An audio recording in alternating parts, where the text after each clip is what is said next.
ગાંધીનગરના town hall ખાતે આજે છઠ્ઠી આંતરરાષ્ટ્રીય બુદ્ધ કોન્ફરન્સનું આયોજન કરવામાં આવ્યું હતું. પ્રવાસન મંત્રી મુળુભાઈ બેરાને બુદ્ધ સંપ્રદાયના સંતો મહંતોની ઉપસ્થિતિમાં આ છઠ્ઠી આંતરરાષ્ટ્રીય કોન્ફરન્સ ખુલ્લી મૂકવામાં આવી હતી. ભગવાન બુદ્ધના વિચારોનું આ કોન્ફરન્સમાં મહામંથન કરાયું.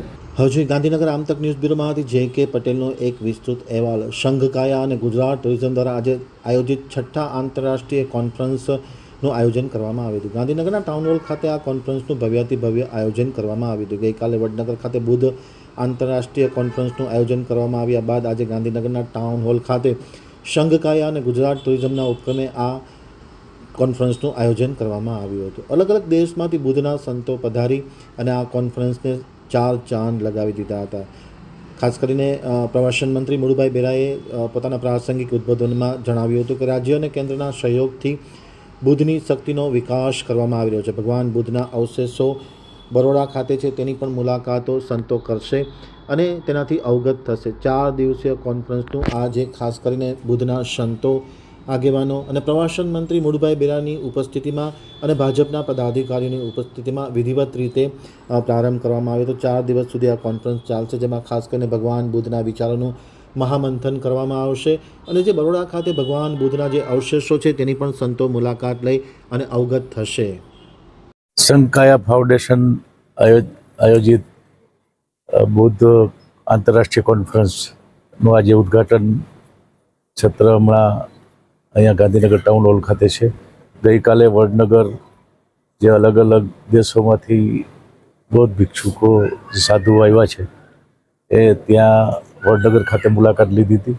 4 દિવસની આ આંતરરાષ્ટ્રીય કોન્ફરન્સનું ખૂબ સરસ રીતે આયોજન સંઘકાયા ફાઉન્ડેશન દ્વારા દર વર્ષની જેમ કરવામાં આવ્યું છે અને પ્રવાસન વિભાગ પણ એમાં સાથે જોડાય અને ગુજરાતમાં જે રીતે અલગ અલગ બુદ્ધ સર્કિટનો વિકાસ થયો છે, અલગ અલગ સ્થળો છે, એનો જે રાજ્ય સરકાર અને કેન્દ્ર સરકારના સહયોગથી ખાસ કરીને અહીંયા જે અલગ અલગ 12 જેટલા સ્થળો છે એનો વિકાસ કરવામાં આવ્યો છે અને દેવની મોરી જેવા ખૂબ અગત્યના સ્થળો આપણા ગુજરાતમાં છે એની મુલાકાત પણ લેવાના છે. ખંભાલેડા ખાતે પણ ત્યાંનો જે પ્રાથમિક જરૂરિયાત છે બધા વિકાસના કાર્યો પૂરા થયા છે.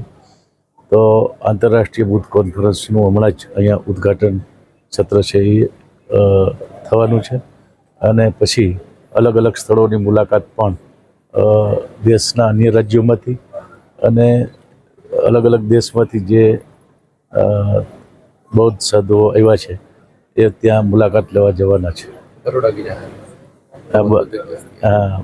ભગવાન બુદ્ધના જે અવશેષો MS યુનિવર્સિટી બરોડા ખાતે છે ત્યાં પણ મુલાકાત લેવાના છે. Thank you. नमो बुद्धाय सबसे पहले आप सब लोगों को. और ये 6th इंटरनेशनल बुद्धिस्ट कॉन्फ्रेंस हो रहा है गुजरात के ऐतिहासिक शहर में गांधीनगर में.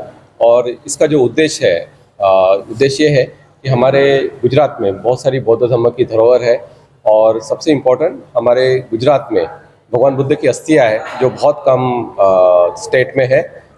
उसमें से गुजरात में हमारे पास में जो देवनी मोरी में 1968 में मिला था और वो अभी बड़ौदा के म्यूज़ियम में रखा हुआ है. और माननीय प्रधानमंत्री जी उसके ऊपर देवनी मोरी में काफ़ी बड़ा एक प्रोजेक्ट भी बना रहे हैं. और हमारे भारतीय संग्रहालय में दिल्ली म्यूज़ियम में जो भगवान बुद्ध की अस्थियाँ रखी है तो पिछले मार्च को वो यहाँ से इंडिया से कई फॉरेन भी जाती है ताकि हम लोग एक इंटरनेशनल रिलेशनशिप मेंटेन कर सके. तो यही एक उद्देश्य है हमारा कि हम जो साउथ एशियन कंट्रीज़ है उनको हम गुजरात के साथ में जोड़ना चाहते हैं. गुजरात का जो कल्चर है, गुजरात का जो हेरिटेज है, गुजरात के जो इंडस्ट्रीज़ है इकोनॉमिकल डेवलपमेंट के लिए, इसके ऊपर हम लोग एक बातचीत करना चाहते हैं. उन लोगों को साउथ एशियन कंट्रीज़ को गुजरात के साथ में जोड़ना चाहते हैं क्योंकि जब भी साउथ एशियन कंट्रीज़ की बात आती है तो बिहार और उत्तर प्रदेश ही वो लोग देखते हैं, वहीं पे सबसे ज़्यादा जाते हैं. और वहाँ का टूरिज़्म और जो उनका इनकम है टूरिज़्म से वो बहुत ज़्यादा बढ़ा हुआ है बुद्धिस्ट टूरिज़्म से. तो हम चाहते हैं कि बुद्धिस्ट जो टूरिस्ट लोग हैं वो यहाँ भी आए और हमारे जो बुद्धिस्ट लोग जो यहाँ गुजरात में रहते हैं तो उनके लिए भी वो सहायक बने. और इस कॉन्फ्रेंस से हम लोगों में किस तरह से अहिंसा का संदेश जाए किस तरह से प्यार मोहब्बत से और एक कंपैशनेटेड वे से हम एक दूसरे के साथ में कारुणिक वे से हम लोग रहे। इस कॉन्फ्रेंस का उद्देश्य है सारी भगवान बुद्ध ने जो माइंडफुलनेस हमें जो बताया है, मेडिटेशन के थ्रू हम लोग किस तरह से माइंडफुलनेस रहे और स्ट्रेस फ्री रहे, तो ये भी इस कॉन्फ्रेंस का एक उद्देश्य रहेगा।